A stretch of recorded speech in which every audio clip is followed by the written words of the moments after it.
Hi,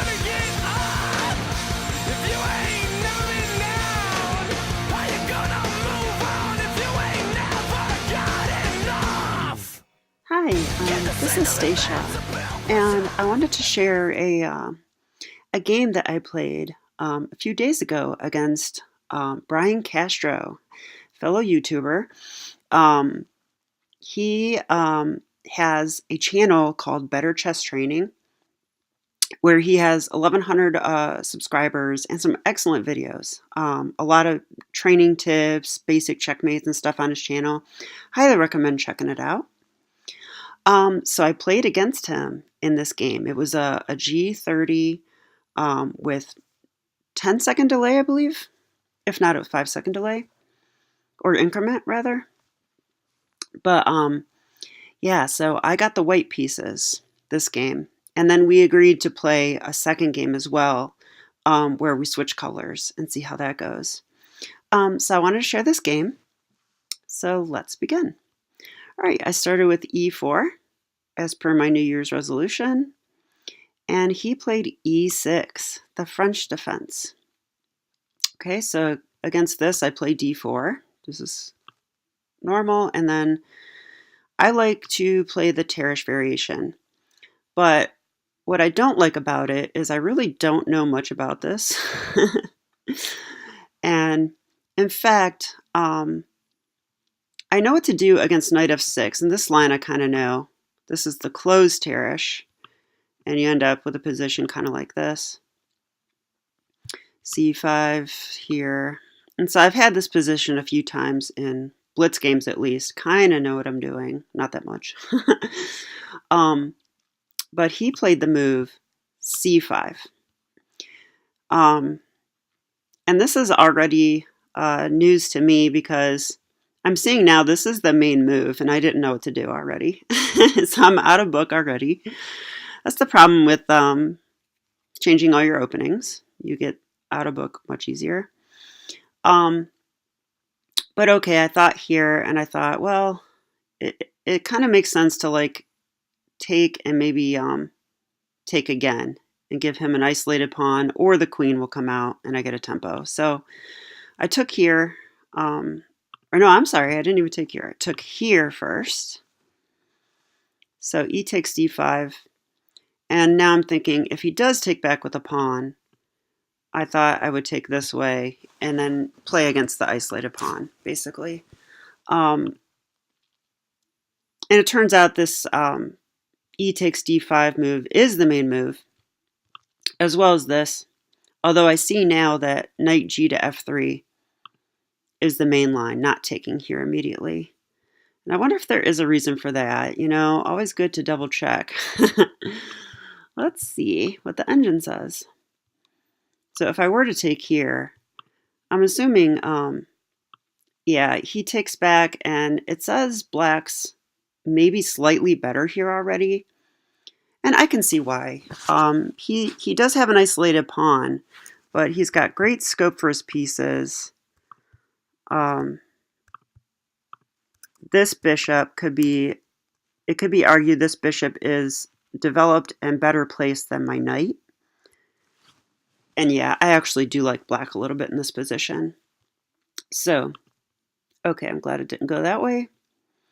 So e takes d5, and he took with the queen. And okay. Here I play d takes c5. This is theory still, although I was making it up. The normal move is knight g to f3. Just defend this pawn. And I was worried about this move, him taking. But here I can just go bishop c4, and after like queen d6, maybe just castle. And this is coming, and I should be able to get play against this pawn. So at least that's what I've looked at, because I actually know this line a little bit since we played, because of course I looked at it because we played it, which I highly recommend doing when you don't know an opening. Okay, but let's go back to the game. Queen takes d5. I did take here, and he took with a bishop, which is expected. And now I played knight g to f3. So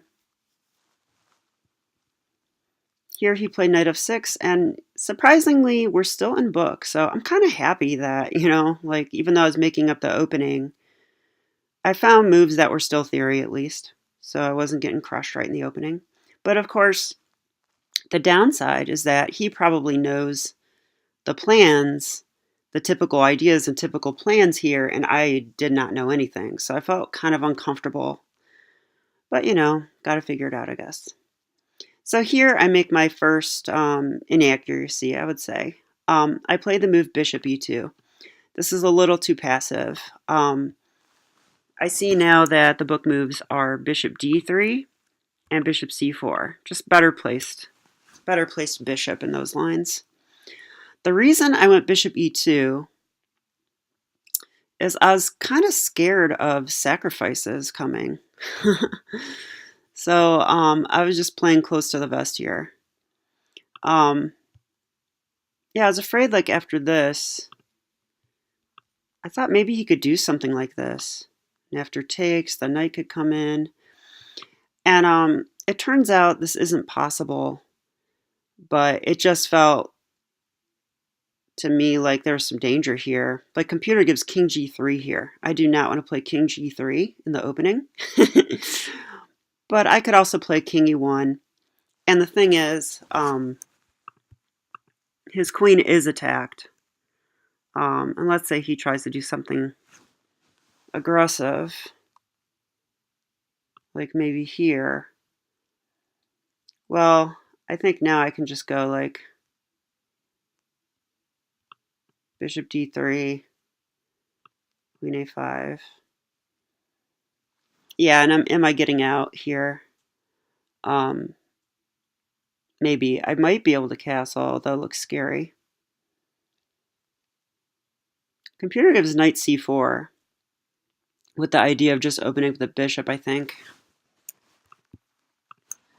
But this position is totally fine for white. In fact, it's winning for white because black's down a piece. So, okay, I shouldn't have been so scared, but on the other hand, I'm glad I'm seeing ideas like this a lot faster than I used to. And I think that's from playing a lot of e4 since January 1. All right, so bishop e2, a little passive. And he went knight c6. Which, by the way, on Bryan's channel, he has his own analysis of this game, which I have not watched yet, but I saw it was posted. So I'll provide that link if you're interested in that as well. I know I certainly am, and I'll be watching that. All right, so knight c6. I castled. He castled. And now I played the move c4, which I thought looked strong, but the computer doesn't recommend it. Kind of like c3 better.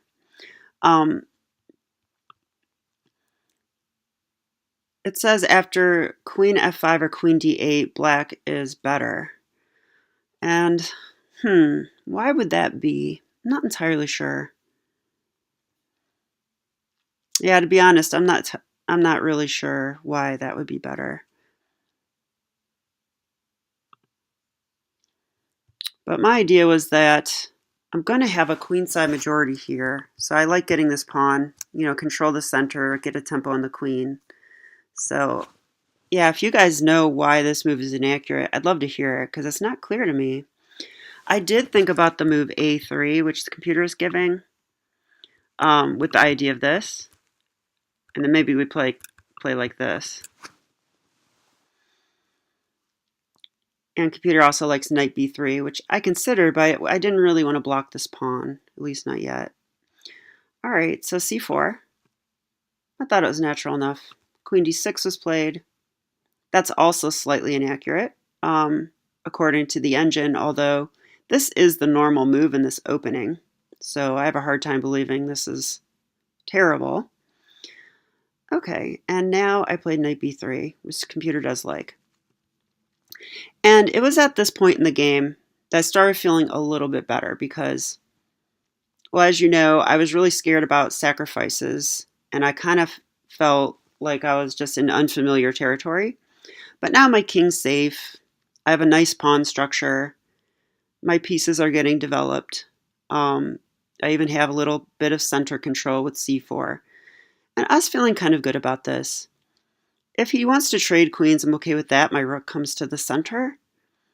And I'm also threatening to take the bishop pair right away. So I actually like this knight b3 move quite a bit. My knight's not well placed here, but I felt like my knight will be coming out soon. Maybe something like that if needed. So he did take. Yeah, and is that correct? I don't know. I think it's fine. I like that my rook's coming to the center. So I think that trade, helped white a little bit. And now he played bishop e7, so preserving his bishop pair. Not ready to give that up yet. Also, I was wondering if he could do this, but maybe c5 is a problem. Let's have a look at that real quick. So if here and c5, yeah, you can go here. This is okay. Now my knight is misplaced. Can I play something like this? And it just says a6. I might even take that knight now. Yeah, and it says white has a slight edge, probably due to the isolated c-pawn. But okay, so it could have went like that, but he went back to e7.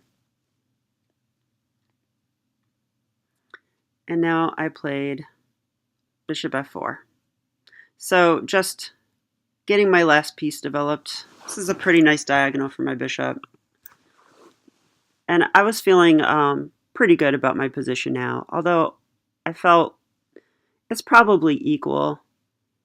I have slightly more space in the center, but he has a slightly better placed knight. He does have this bad bishop, though, which needs to get out. Yeah, and you know what? I'm realizing now that bishop to f4 does kind of prevent e5, which I didn't want him to get e5 in because that would solve his problem here with this bishop. So he could probably come to g4 if e5 was played. So I like bishop f4. And now b6. So this move, it kind of like, there's like a ring-a-ding-ding in my brain because it's like, that undefends the knight. Can I punish this? But yeah, he's a careful player, and he saw that I don't have any way to punish that move. The knight is undefended, but I don't have anything, no forcing continuations really. I mean, I guess I could play knight to e5, but I don't think that does anything for me. So, okay, seems pretty clear he wants to put his bishop here. I was thinking it's possible he could go to a6, but yeah, most likely here. And so what to do? I mean, it's time for me to come up with some kind of plan. Computer gives a4, which I think looks kind of weird. I'm not sure what the idea is there. And after bishop e7, what's the idea? a5. Wow. It's a little bit of a minority attack type thing going on here. And after the rook comes here, computer wants to play like this. Actually wants to take with the knight. After knight takes, a6. Interesting. So not a plan I considered. Looks kind of strange, but this pawn might be an asset here. I don't know. But okay, I did not go with that craziness. I went with knight b to d4.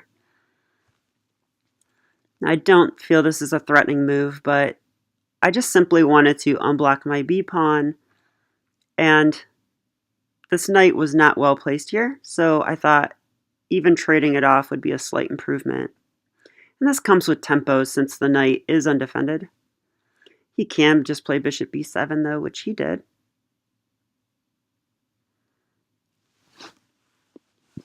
And now what to do? Well, I thought trading here was okay, so I took. Computer does like this. Now his bishop's slightly misplaced. You know, it didn't improve his position to trade there, so I felt this was okay. Now again, computer wants a4. An idea that I will have to keep in mind for the future. But now I play knight e5. This wins a tempo on the bishop. I'm threatening to take the bishop pair, which would be a nice, small but sturdy advantage for me if I could secure the bishop pair. So he dropped back. So I kind of got a tempo out of that whole thing. And now I played what I believe to be the mistake of the game, and we'll see if the computer agrees. Here I could play a4, like the computer's been saying. I could play bishop e3. That would be fine. Looks like just solid move. But I also considered doubling, which in hindsight, I think I would play this instead of what I did in the game. I was worried about this move. And after rook here, I thought he could just take. And I don't see any advantage for white, and I'm correct on that because the computer agrees. It's just giving triple zeros already. So with that line in mind, I played a tricky move, knight d7, which I actually think is not a good move. So the thing about knight d7 is that I'm attacking his rook, and he has rook f to d8.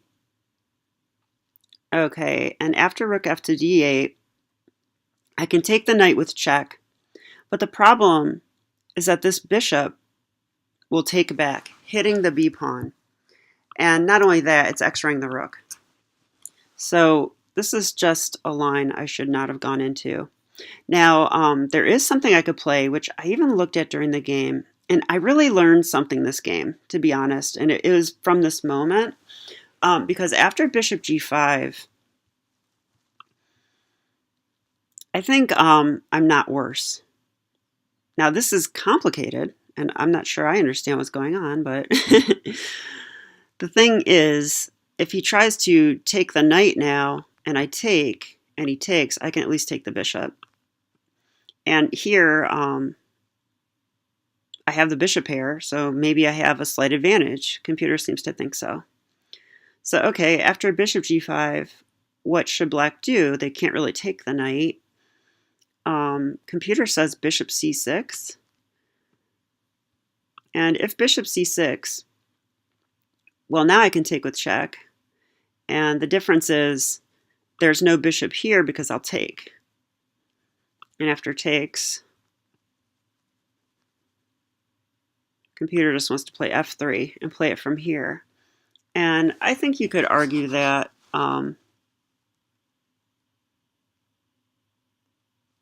let's see. We both have 6 pawns, and I have a slightly better structure due to this.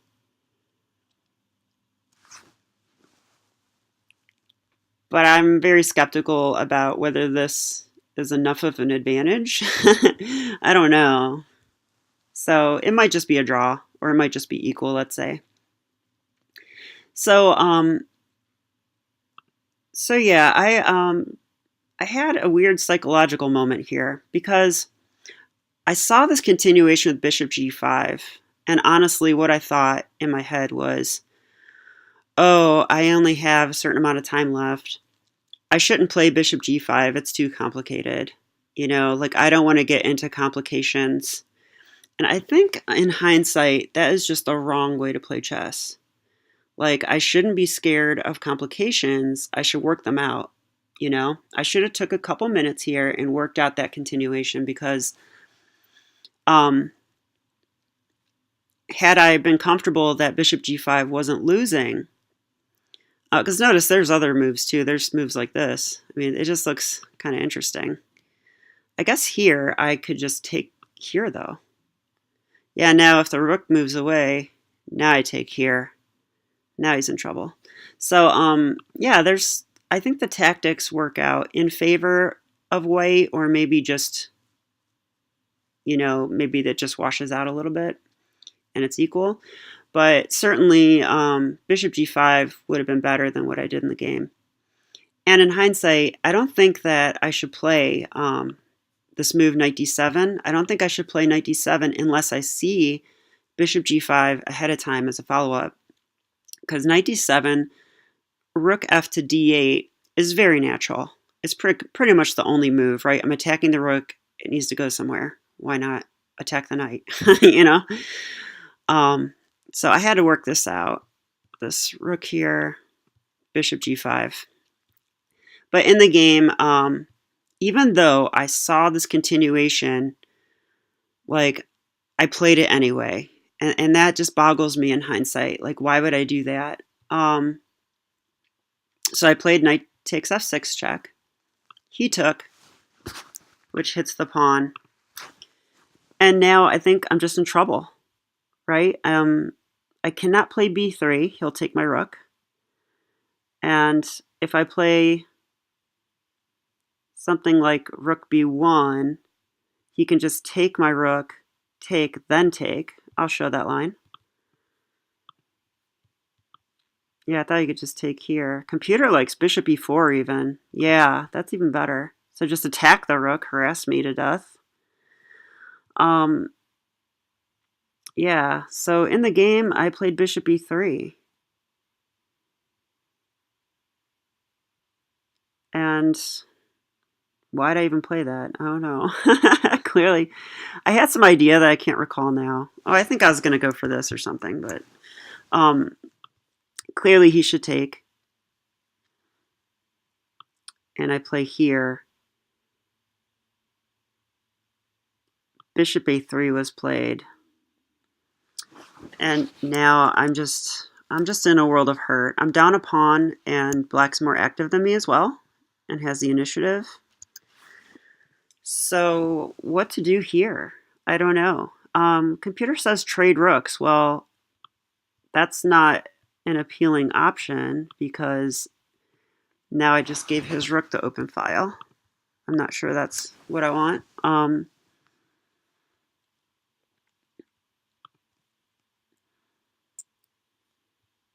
Or f3 is a move, I guess. But yeah, there's just nothing really appealing in this scenario. But of course, in chess, the thing to do in a position like this is try your best to hold on, make the position messy if you can, and hope your opponent messes up. And if they do mess up, be ready to jump on it. So I played rook d3, which of course walks into bishop e4, which I saw, but I knew I had this move. Takes. Yeah, and here I probably should go rook b3 is okay. Rook here is okay, probably.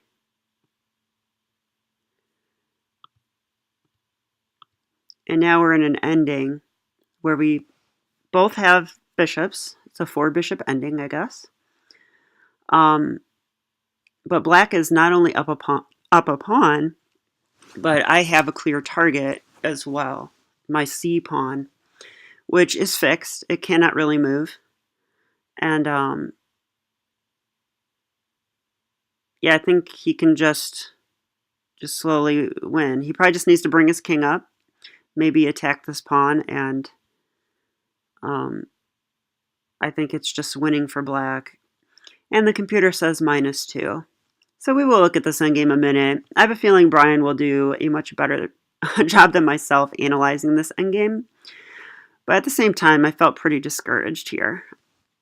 All I can really do is hope for tricks. So let's see how it went.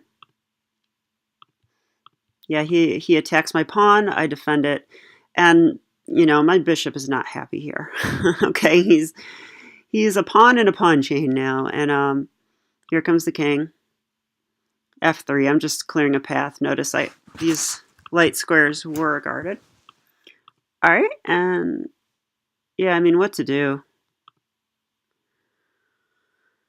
Here, I don't think trading bishops helps me. If I take, he takes with a king, and my pawn's going to fall. So I move up. He attacks my pawn. Yeah, what to do here? I guess I could play g4. I play g3. And he took.